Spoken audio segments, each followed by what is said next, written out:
नमस्कार दोस्तों। जी नमस्कार।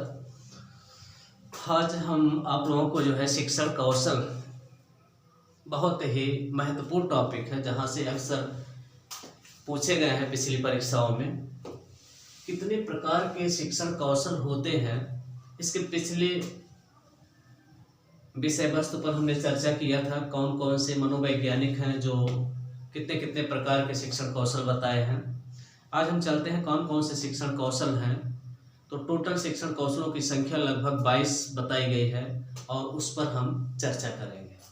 जी जी जी पहला शिक्षण कौशल देखेंगे, प्रस्तावना कौशल। पहला फर्स्ट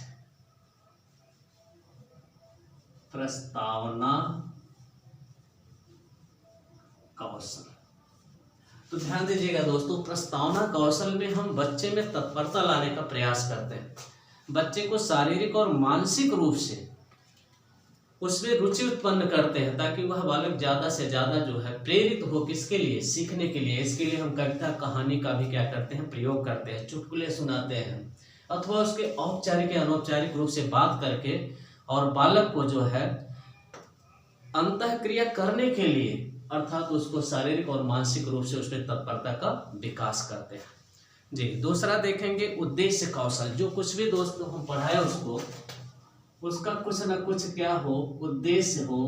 उद्देश्य कौशल, उद्देश्य कौशल। तो उद्देश्य कौशल देखेंगे, सबसे महत्वपूर्ण है कि बच्चे को जो कुछ पढ़ाया जाए वह बच्चों के उद्देश्य को क्या करे? पूर्ति करने वाला, अर्थात उसकी रुचि, आयु, योग्यता, क्षमता, बुद्धि और आवश्यकता को ध्यान में रखते हुए उसको क्या किया जाए दोस्तों? पढ़ाया जाए। श्यामपट्ट लेखन कौशल तीसरा देखेंगे, श्यामपट्ट लेखन कौशल। दोस्तों श्यामपट्ट को शिक्षक का सहायक या मित्र माना गया है और श्यामपट्ट को स्थापित करते समय 90 अंशों पर स्थापित किया जाता है। लिखते समय 45 अंश का कोड बनना चाहिए। और श्यामपट्ट के प्रकार में आप लोगों को मैंने बताया था, एक चल श्यामपट्ट होता है और एक अचल श्यामपट्ट होता है। हमारे लेखन जो हो स्पष्ट होना चाहिए, दो शब्दों के बीच की दूरी जो है समान होनी चाहिए। सिरो रेखा का भी हमें क्या रखना चाहिए? ध्यान रखना चाहिए। जो कठिन शब्द हो उसको सीधे हम कहला करके लिख देते हैं श्यामपट्ट पर, और ये सब ये दृश्य साधन के अंतर्गत आता है। कौन? श्यामपट्ट हमारा। तीसरा देखेंगे दोस्तों प्रश्न कौशल। चौथा है हमारा प्रश्न कौशल। ध्यान दीजिएगा दोस्तों, प्रश्न करना भी एक क्या है? कौशल है। प्रश्न करते समय कुछ हमें सावधानियां बरतनी चाहिए, जैसे हमें कठिन शब्दों का प्रयोग नहीं करना चाहिए, दो अर्थी शब्दों का प्रयोग नहीं करना चाहिए। किस आयु के बच्चे से हम प्रश्न कर रहे हैं उसका भी ध्यान रखा जाए और खोजित प्रश्न पर ज्यादा बल दिया जाए ताकि बच्चे खोज करके स्वयं उसका हल निकालने का क्या करें? वो प्रयास करें। अगला पुनर्बलन कौशल।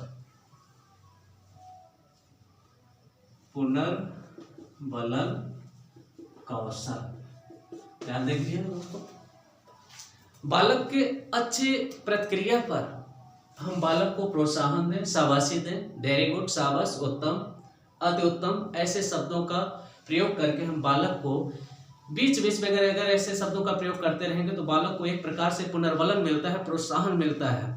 व्याख्यान कौशल। व्याख्यान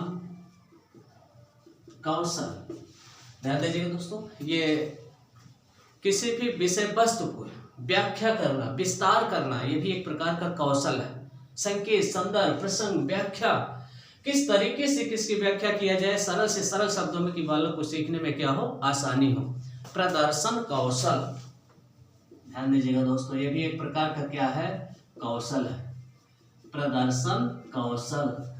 तो यहाँ पर प्रदर्शन, किसी भी विषय वस्तु को प्रदर्शित करना, ये प्रयोगशाला विधि के अंतर्गत आता है कि शिक्षक और बालक मिल करके कैसे किसी भी विषय वस्तु को प्रदर्शित करते हैं, ठीक है, और वो भी सुव्यवस्थित तरीके से।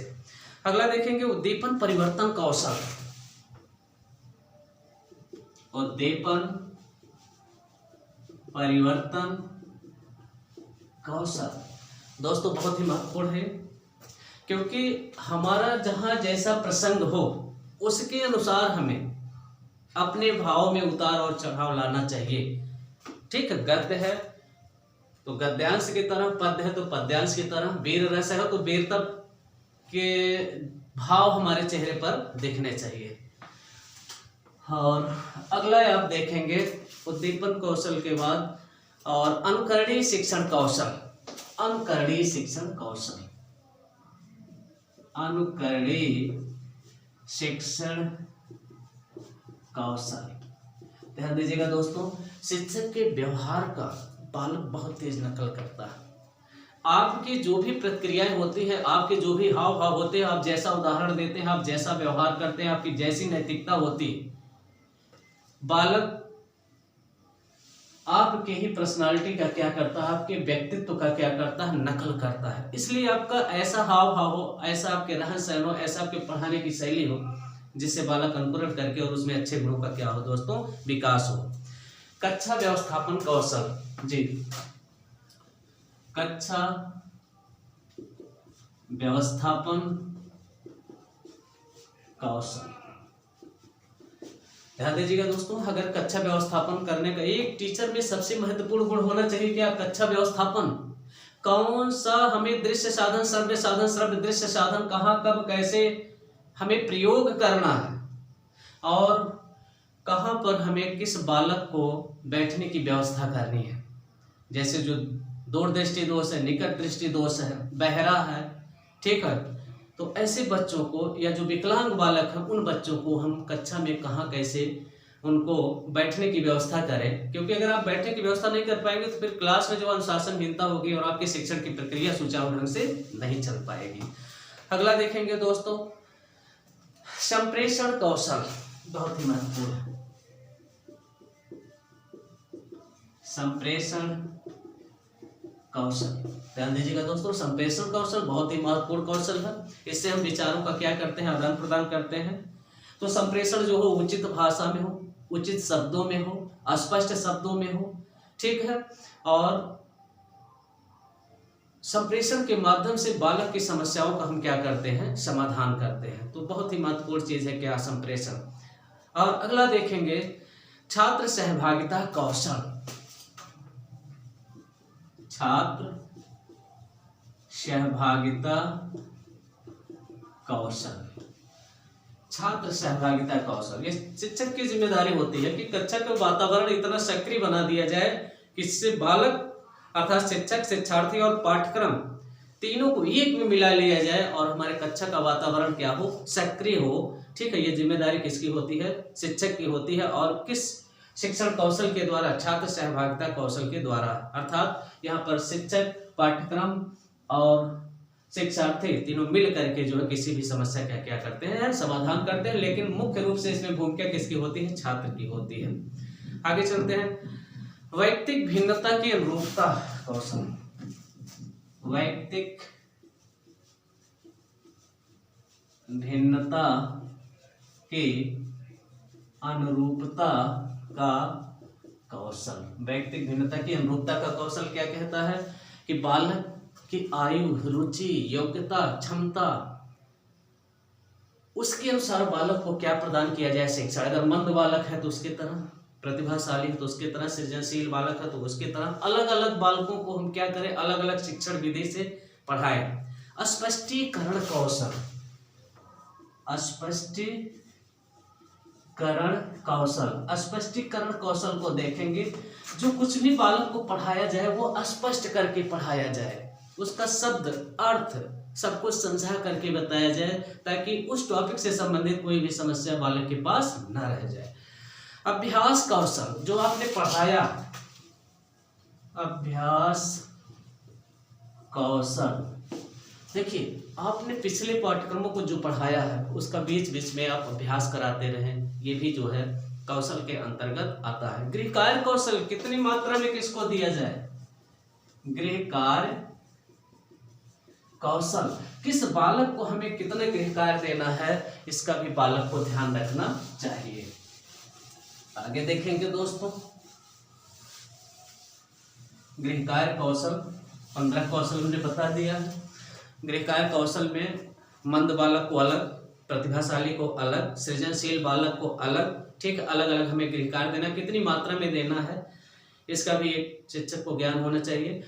और पाठ समापन कौशल, जी पाठ समापन कौशल, पाठ समापन कौशल, पाठ को समाप्त करना भी क्या है, एक कौशल है। पाठ के समापन के समय जो मुख्य मूल बिंदु होती है, मूल घटनाएं होती हैं, उसको हम फिर से क्या करते हैं, चर्चा करते हैं, ताकि ऐसे बालक जो उस पाठ के समय कक्षा में उपस्थित नहीं हो पाए थे किसी कारणवश, और वो अंतिम दिन पहुंचे हैं जब आपने पाठ को समाप्त कर लिया है, तो उस समय आप मुख्य घटनाओं को एक बार फिर से क्या कर दें, बच्चों के सामने चर्चा कर दें, ठीक है, जिससे बच्चे जो नहीं आए हैं उसके बारे में उनको क्या मिल जाएगी, जानकारी मिल जाएगी। आगे देखेंगे पाठ का मूल्यांकन कौशल, 17वां देखेंगे पाठ का मूल्यांकन कौशल। पाठ का मूल्यांकन करना भी क्या है, एक कौशल है। आगे चलते हैं खोजपूर्ण प्रश्न कौशल, बच्चों के सामने 18 देखेंगे खोजपूर्ण प्रश्न कौशल, अर्थात इस कौशल के तहत बच्चों से ही एक प्रश्न को पूछा आपने, उसका जवाब बच्चों ने नहीं दिया, फिर उसी के सामने दूसरा प्रश्न पूछिए, फिर तीसरा प्रश्न पूछिए, चौथा प्रश्न पूछिए, अर्थात प्रश्न से उत्तर निकालने का प्रयास करना चाहिए, किससे, उसी बालक से। आगे चलते हैं दृष्टांत कौशल, अगला देखेंगे दोस्तों 19वां दृष्टांत कौशल। ध्यान दीजिएगा दोस्तों, इसी को क्या कहते हैं, उदाहरण कौशल।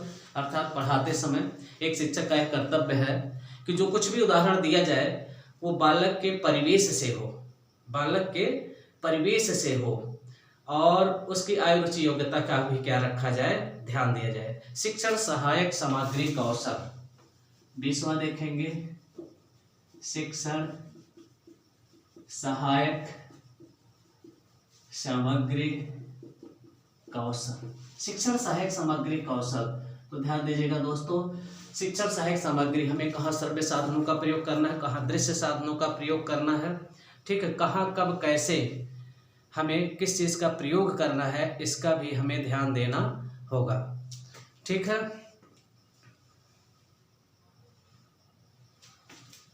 अगला देखिएगा छात्र व्यवहार का ज्ञान कौशल, छात्र व्यवहार का ज्ञान कौशल। छात्र के व्यवहार का, वो बालक है कैसा, समस्यात्मक बालक तो नहीं है, अपराधी बालक तो नहीं है, नॉर्मल बालक है या एब नॉर्मल बालक है, इसका भी ज्ञान होना चाहिए, ठीक है दोस्तों। हाँ, प्रस्तावना कौशल, उद्देश्य कौशल, श्यामपट कौशल, प्रश्न कौशल, पुनर्बलन कौशल, व्याख्यान कौशल, प्रदर्शन कौशल, जी उद्दीपन परिवर्तन कौशल, अनुकरणीय शिक्षण कौशल, कक्षा व्यवस्थापन कौशल, संप्रेषण कौशल, छात्र सहभागिता कौशल, वैयक्तिक भिन्नता की अनुरूपता का कौशल, स्पष्टीकरण कौशल, अभ्यास कौशल, गृह कार्य कौशल, पाठ समापन कौशल, पाठ का मूल्यांकन कौशल, खोजपूर्ण प्रश्न कौशल, दृष्टांत कौशल और शिक्षण सहायक सामग्री कौशल, छात्र व्यवहार का ज्ञान कौशल। तो आप लोगों को दोस्तों हमने शिक्षण कौशल को बताया। नमस्कार।